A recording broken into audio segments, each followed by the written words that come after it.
Yeah, welcome back to ThinkTech Tech Talks here with Attila Seress of SciPac. We're going to talk about staying safe, especially in these difficult times.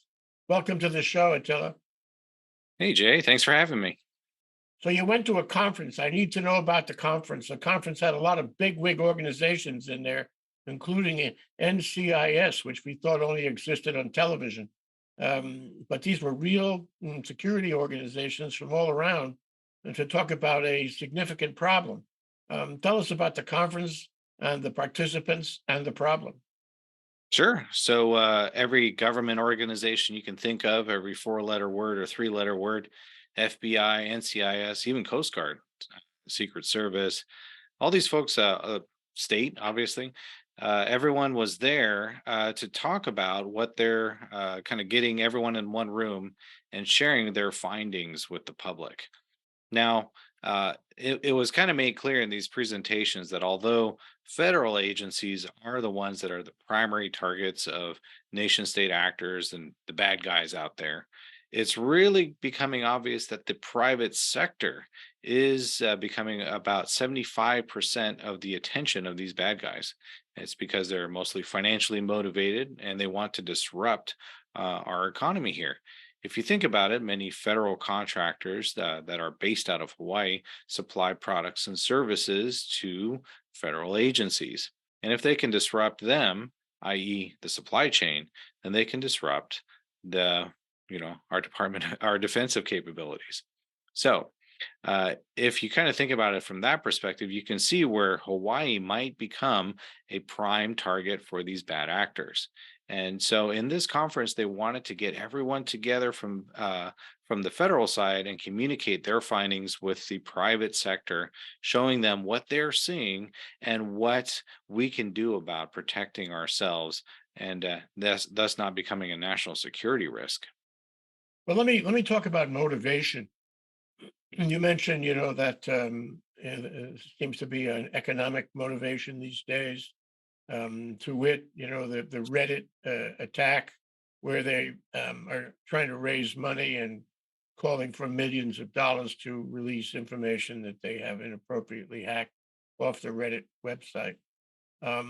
Okay, that's clearly a motivation for money.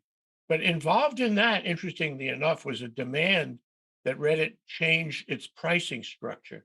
So obviously, the people who were doing this were Reddit members, and they had another agenda. And I find it interesting because we have a mixed message agenda these days. The other thing I noticed in the morning paper was Kansas, the state of Kansas. 100 government employees, government officials, make that in Kansas, in the morning mail, received envelopes with white powder in them. And of course, the authorities checked the white powder and they found out the white powder was nothing, no pathogens involved in the white powder. But reality is they all got the envelopes, so they all got the white powder, which is a threat. And they were all government officials that got the white powder. So you have to look at the question of, are they making money? No. Are they intimidating people? I suppose so. I don't know the distribution of, Republican versus Democrat recipients of this, but it seems to me that what this reflects is an animosity toward government, right? In the state of Kansas. But then maybe we have an animosity toward the national government too. And maybe that's a motivating feature when these guys are planning bad acts against the national government or us. What do you think? It's not just money, is it? Well, you've touched on a couple of topics here, so I'm going to kind of put this out there. So you mentioned about data breaches, so breaching information, such as in the Reddit folks. You also talked about the Postal Service, so we could talk about the some new developments that are coming out of the Postal Service there. I guess to talk about the first one, which was the threat of ransom for data breaches. So it's no surprise you can go on Bleeping Computer or Google and look up the latest data breaches. And what those entail is that they've either jumped inside of a hospital or they've jumped inside of a distribution network and have been able to then worm their way into organizations extract data from their networks, and then take that data and encrypt it or hold it for ransom or with the threat of release for the public in an effort to make the company look bad, right? And we've seen that time and again. Generally, as the general public or as business owners or as part of Hawaii's general working population, there's not much you can really do about this. It's beyond your control. It's already happened, and usually by the time you've heard about it, they've known for months, and they haven't really publicly disclosed that information. Where there are government agencies involved, they do have an obligation to disclose within a certain period of time. I believe the Biden administration is now trying to get that time frame down to 4 days. There's that's still in the works, but what they're trying to do is make it so that the public is more aware of something when it occurs after a certain period of time. They don't want to have to depend on whistleblowers, for example, to have this come across. I will talk about whistleblowers here in a second because I think that is a valid point. Um, uh, Going back to Move It. So I'm not sure if you've heard of Move It, but it's a service that's commonly used by schools and federal agencies and state departments, all kinds of stuff, and they use it to securely share files and send them, between each other, right? So gone are the days of courier mail or faxing things, right? It all goes through digital platforms. And that platform of it was unfortunately compromised. And the news came out last week. And what that meant was that any agency that was using that to transmit secure documents had that data removed through a zero-day exploit, and that was being held for ransom. And that same attack pattern that I just described, where they take the data, they look at it, they ask for a ransom, and they also demand additional funds for not releasing that data to the general public. And we don't know the exact extent of what that looks like. That I believe that's the Dark Side Gang was the one that was responsible for that, and they were able to take that. That data and post it on their website and try to publicly shame those organizations. So we had everything from, like, I think, University of Georgia to hospitals, various state departments on there. Didn't really look all that good for them, but in the end, I don't believe they're going to pay any of those ransom because there's nothing you can really do about this. They can go ahead and release the data even though the ransom has been paid. So it doesn't really help. Now, back to whistleblowers, because we did talk about that. This is a very interesting thing that did come out of the cybersecurity conference in Manoa. The FBI talked about how whistleblowers were responsible for them cracking down on some companies with bad habits. So if your company is not enforcing basic cyber hygiene, security measures to protect confidential and secret documents that the federal government is entrusting them with, then a whistleblower can come out and say, "Hey, look, there is an issue here." And in this last particular case of this last whistleblower from earlier this year, they came out, against their employer who was not employing proper cybersecurity practices.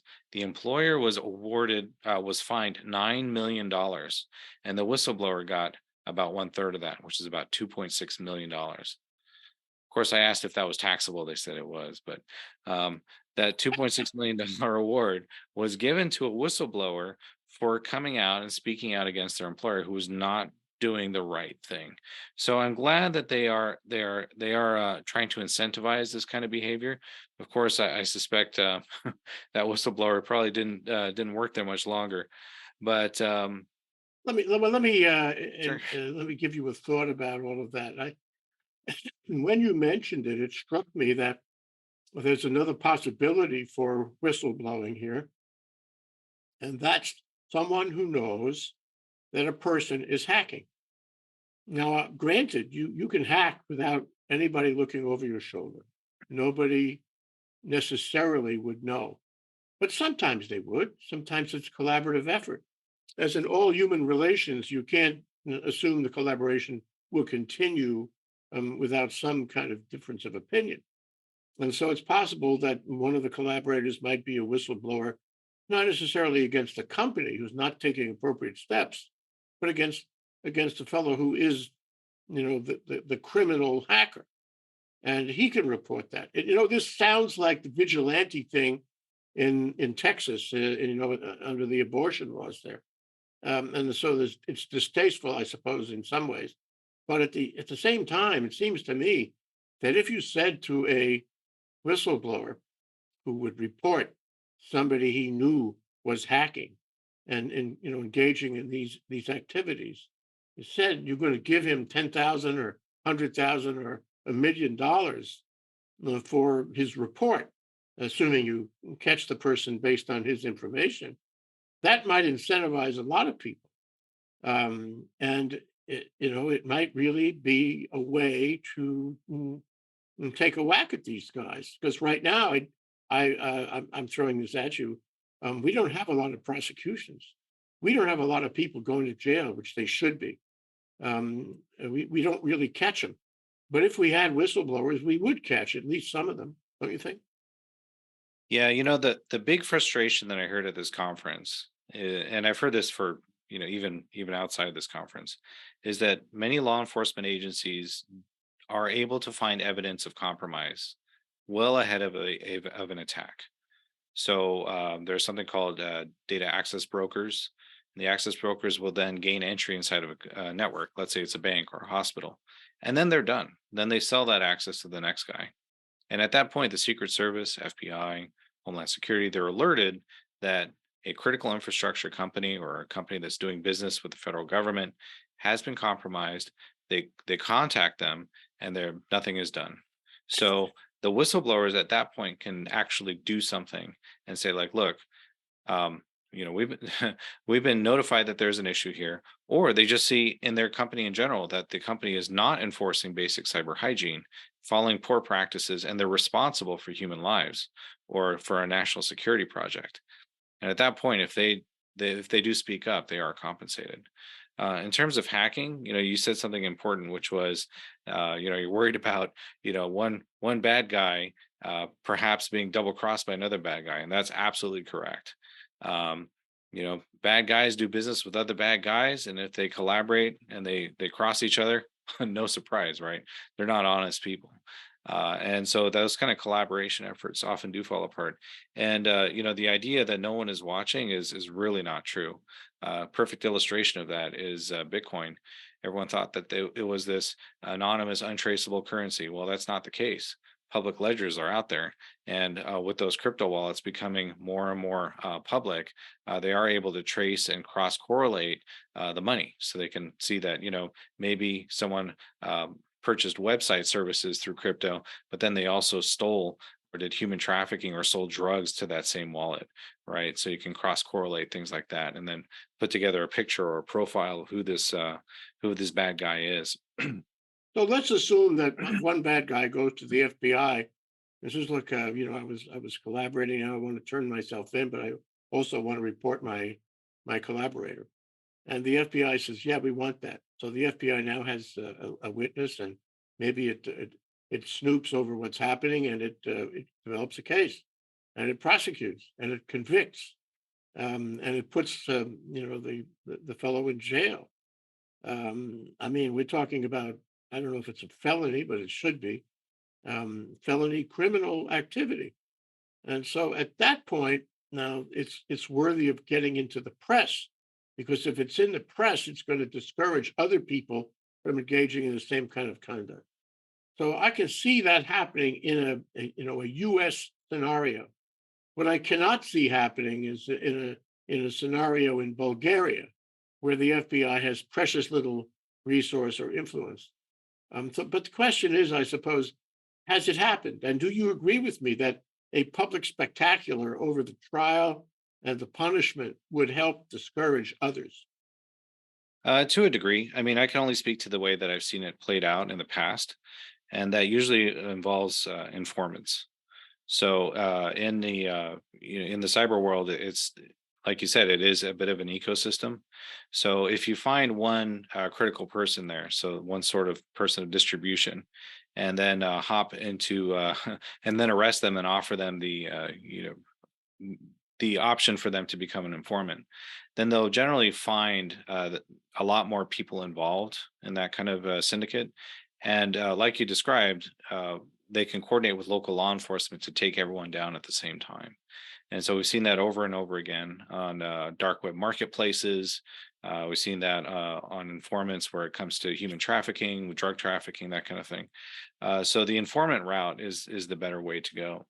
Um, and yes, perhaps making a public spectacular out of it might disincentivize maybe some would-be bad guys to getting into this arena. But I can promise you now that there's a lot of money involved here. They're well-funded. They're smart people. They're abroad. They have more time, energy, and resources than often many of the companies that are trying to defend themselves against this kind of problem. And so all we can really talk about is what kind of best practices and good behavior can you insert into your own organization, and that's why in my blog article on the deep watch, I try to center in on just the one thing, like what is the one big good takeaway that a company can do that's cheap, free, easy, well, not so easy, but at least free. What's the idea? Two-step authentication, right? You said it, Jay. So I've seen this before. So this is a post-it pad that I'm holding up, and this post-it pad has a password 123, and then it's stuck on a monitor, right? And that is very poor security. And so even if your password is 123, there is a way to protect your account, and that's using two-factor authentication. And that's that thing that annoys everyone where either text messages your phone or you're required to punch in a six-digit code that's on an app on your phone in order to proceed to access your email, your accounts, your payroll, your money, whatever, right? And that that single step can eliminate the need for a lot of complex passwords. I'm not saying it's perfect. There are ways around two-step authentication. There's a lot of tricksters. We did talk about that at the event. Um, but in general, it cuts out about 99% of bad actors from being able to compromise an account. Every week, we get several companies who come to us. They've been compromised. Recently, we did a release with how the new Nigerian scammers are able to access accounts, and they are able to access them because many folks don't have two-factor authentication turned on, and they're either using a password that's simple, such as password 123 on my post-it, or they are using a password that's been reused. So it's been breached from another website, such as LinkedIn or any number of shopping websites. And that same password, username, and password combination is used for their actual work email. The bad guys from Nigeria get in there, they start soliciting their client list, and it's a massive mess after that. It becomes a massive cleanup project, and it can very easily damage the reputation of a company, depending on who it is, and even put them out of business. We've seen this happen firsthand. Yeah, And so those that's why guys in Nigeria are very smart guys, but you can't underestimate them. And they have schools in Nigeria. And the other thing about it is they work in teams. It's not just one guy, doing the stuff. It's a bunch of guys, and that leads me to one thing I wanted to ask you is, you know, isn't this easier to catch by virtue of the informant methodology? Because now the technology is so sophisticated that there's a team play for these hacking experiences. In other words, it's not just one person in the basement all by himself, never talks to anybody. It's more likely these days, as it is in Nigeria, to be a team play, and therefore it's more possible to break down one of the team members. well, it could be. This is not something that's a set in stone type of business model. There's new things happening all the time. So, for instance, with the Nigerian scammers, this attack method of compromising folks' email accounts and then requesting that they fill out some information to their clients and making it look very legitimate. That's only been out for a couple of months, and now we're starting to see job applications. So even here, because we're a cybersecurity company, always looking for good people, we did put out some job applications, and guess who applied? Some folks from Nigeria. Ooh. Yeah. So imagine if they were to access our infrastructure and what would happen there. So we've seen this attack pattern though before, but it was from North Korea. So One other thing you mentioned, Attila, is that the two-step, two-factor authentication requires a phone, and that's what most people, are troubled by. They got to go get their phone. They got to have a phone with them. If they don't have a phone, they can't do it, and so forth.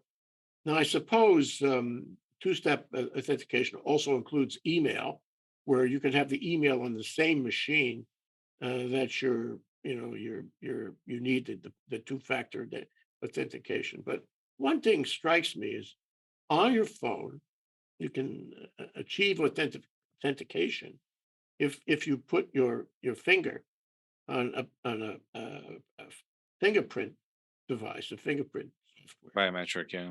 Yeah, biometric, and that's great. But why don't we simply have a USB device that attaches to the computer itself, and you put your thumb down on that and achieve the same thing without having to run into another room or another office and get your phone? Well, the good news about multi-factor is that there's lots of new technology and lots of cheap ways to do this, and some more expensive ways and more commercial ways. In the military, they use something called CAT cards. It's an RFID card. That's their method of two-factor. They are also moving to Windows Hello, which is the biometric facial recognition. It uses two cameras to do both like a night vision and a heat map of your face to make sure that you are who you are, that you're not just holding up a picture. There are USB devices such as YubiKey, where you can plug that in, and then that has the authentication method on there. That can be your two-factor method. The only reason I bring up the phone is because it's the one that everyone seems to have. Everyone seems to have a smartphone, and if they don't, there are ways where it can call the phone, and you can type in a code that it speaks to you via audio. So in some businesses where we roll out two-factor, they have office phones, and it can call the office phone that's sitting there on that person's desk. They pick up, they enter in the two-factor code, and off they go. So there's lots of ways to do this, but um, the one kind of danger here is that there is resistance from the at the very top. So those who are the decision makers, so the C-level folks, they're not the ones that are doing the two-factor, and they are the ones who are most at risk.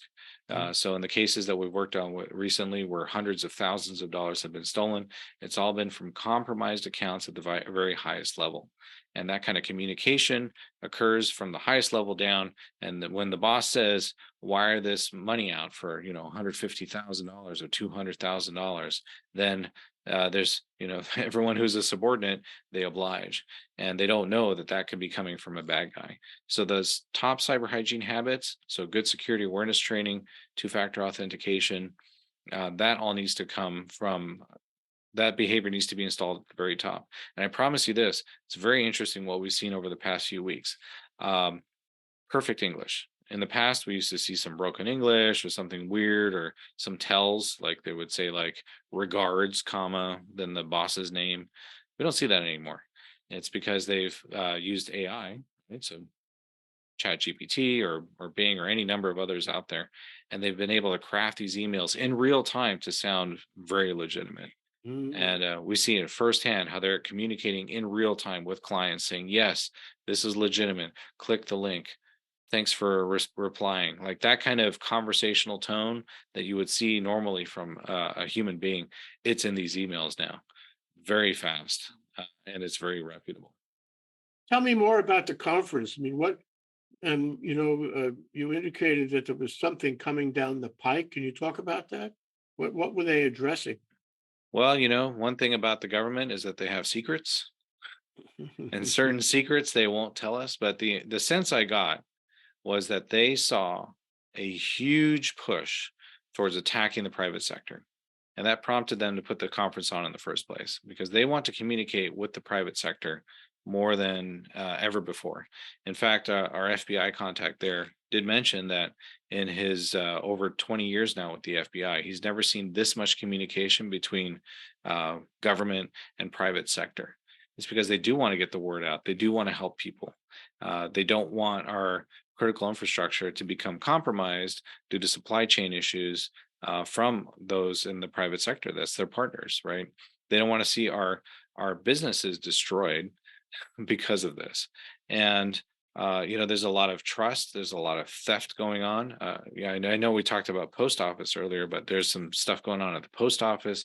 It's infiltrating on every level, and it's up to the private sector, us, right, to protect ourselves from what we know is coming. There's a couple of things just to throw in the pot and see whether this was discussed. Number one is There have been Chinese ships, high-tech ships, not far from Hawaii, and we've spotted them, and they were in the newspaper, and very interesting. What are they doing out there? The second thing was 60 Minutes last weekend had a story about Taiwan and the Chinese attempt to what do you want to call it, undermine the business in Taiwan, private sector. And the fellow who was, I guess he was a public official, he said, they have cyber attacks. Ready for this? Are you sitting down? Are you sitting down? Um, by the hundreds of millions every day from China. And so I think, we're seeing more now, but we will see yet more in the future. And you're right. There's got to be a state actor here, and there's got to be an agenda, and the agenda is probably to undo our economy. Well, there are some reports out there. You might want to Google them that have been released about what China is doing specifically. I'm not sure how much we should talk about that, but there's a lot that they are doing in order to undermine the U.S. and many countries are as well. I mean, we are, as you know, on top. We are the number one uh, country, at least from a perception standpoint, and that makes us the number one target. And make no mistake, Hawaii is under attack. And that's not to say that the rest of the U.S. is not, but we are an outpost, and we should do our best to just do basic cyber hygiene, to do the best we can to prepare ourselves for something that could come up. And you did mention the Coast Guard. The Coast Guard, they have some wonderful resources now that they didn't even have a few years ago, including being able to audit companies and assist in the remediation process of becoming compliant, to have good basic cyber hygiene practices in place. And these are wonderful resources that are available to the private sector that weren't available before. A lot of the companies you mentioned are military or federal companies, and it strikes me that something you implied, but it's worth just going into a little bit, is that Hawaii is an outpost, all right, and it more and more it is a federal outpost, a military outpost, and so we are a beautiful target. I think you and I talked about this before, and there's got to be a connection, no? Well, everyone from food grocers to janitorial services to architecture and engineering and building maintenance. I mean, all these services are provided locally to our state and federal agencies. This is just a fact. So any disruption in that, any disruption is still a disruption. And they didn't have to shoot a missile or send an armed soldier here from China to disrupt our company. It can come as something as simple as a painting company, which we've seen it happen a couple times, or a cleaning company. That's the kind of problems that we're talking about here. One wonderful resource that I'd like to make sure that everyone knows about is our cybersecurity group. We've been putting all these resources together into a private group to help the community. We also have a cybersecurity podcast that is launching on YouTube podcast platform, and we're bringing in those that are valuable in this space to help spread the word. Strictly to we want to create a space where there's not going to be advertisers and numbnuts trying to sell you insurance and that kind of stuff. So that kind of safe space for those who are truly invested in securing their infrastructure, they can go there and have access to it. One thing is, I may not really put this at the top of my priority list unless I know that I'm not only likely to be attacked, but I'm actually attacked. Is there a way for me to find out? Uh, as an organization or as an individual? Either way. Well, there are some free resources out there. Have I been pwned is a great one. It's also recommended by the FBI. It's HAVEI bin, and then pwned is just PWNED. That's a great way to put in your email. That's free. If you're a company, you can also put your domain name in there, and they'll alert you if your domain name has had any sort of issues. There's dark web monitoring services. Many of those are available through your credit card. But if you're a real company and you're using a password manager, typically the better tier of that password manager will take those passwords that you have stored in their vault and check the dark web to see if there's any sort of correlation, and they'll alert you. Some vendors for that are Keeper and LastPass. Both of them have the ability to do this. And I think it's really cool because that way you can take your passwords, right? Because we should all be using a password manager, yes? This They thanks get to hacked. this. They get hacked too, don't they?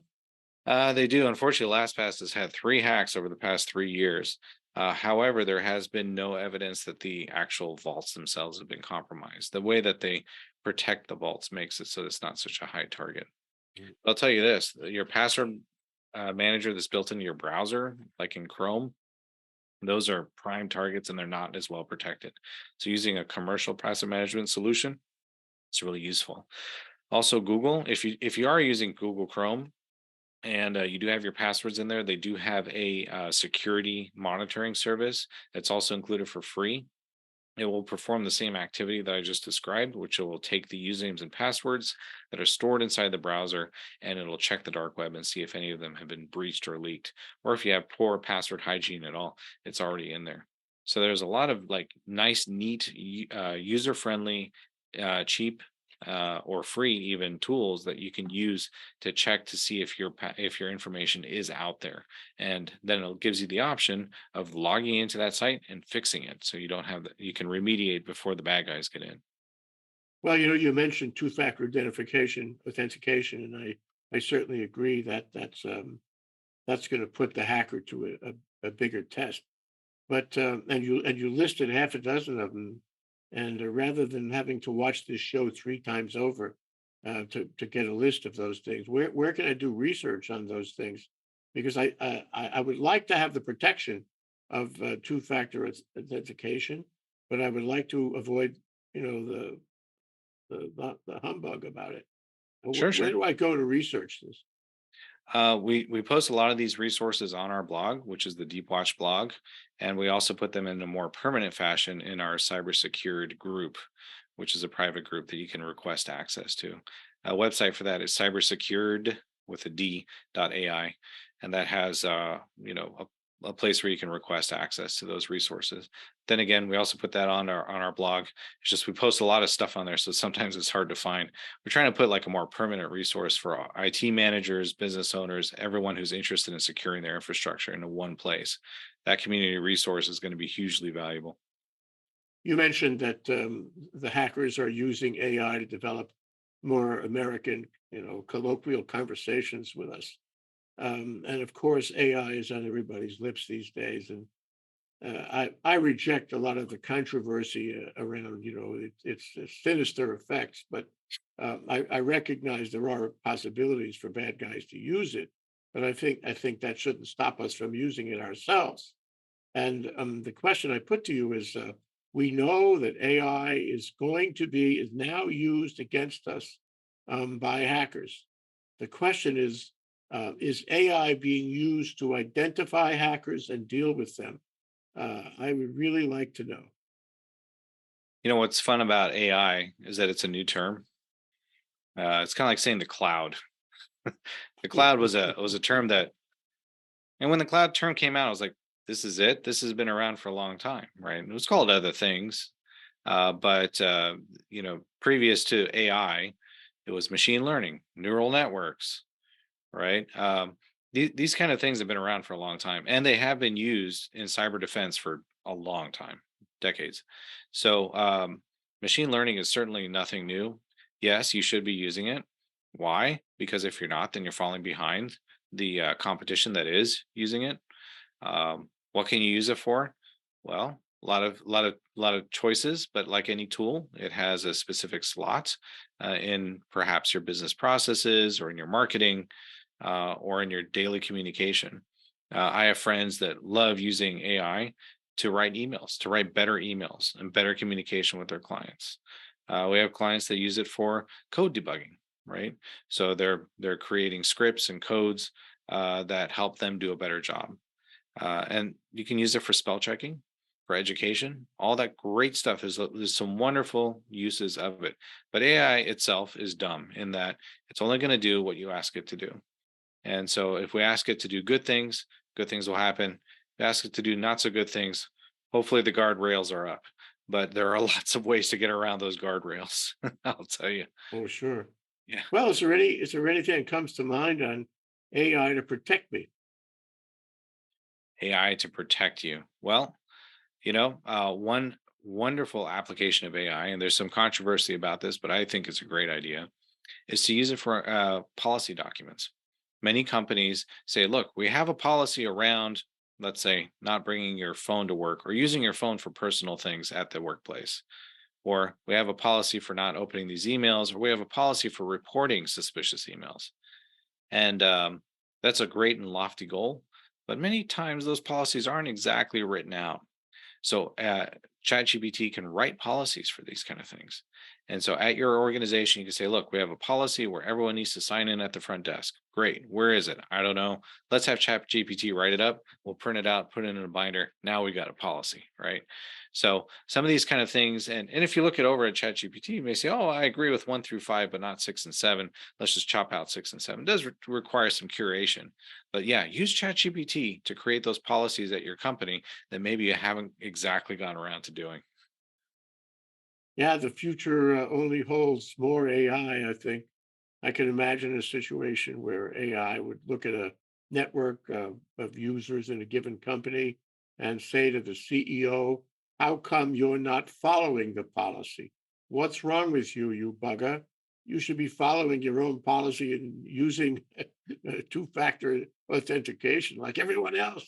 You sound like a whistleblower, Jay. Well, thank you, Attila Seress, SIPAC. Really appreciate you coming on. Looking forward to our next discussion. Sure thing. Stay safe out there. You too. Aloha.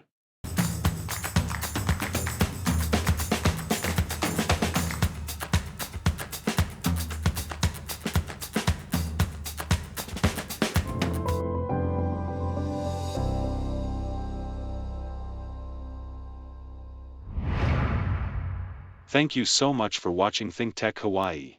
If you like what we do, please click the like and subscribe button on YouTube. You can also follow us on Facebook, Instagram, and LinkedIn. Check out our website, thinktechhawaii.com. Mahalo.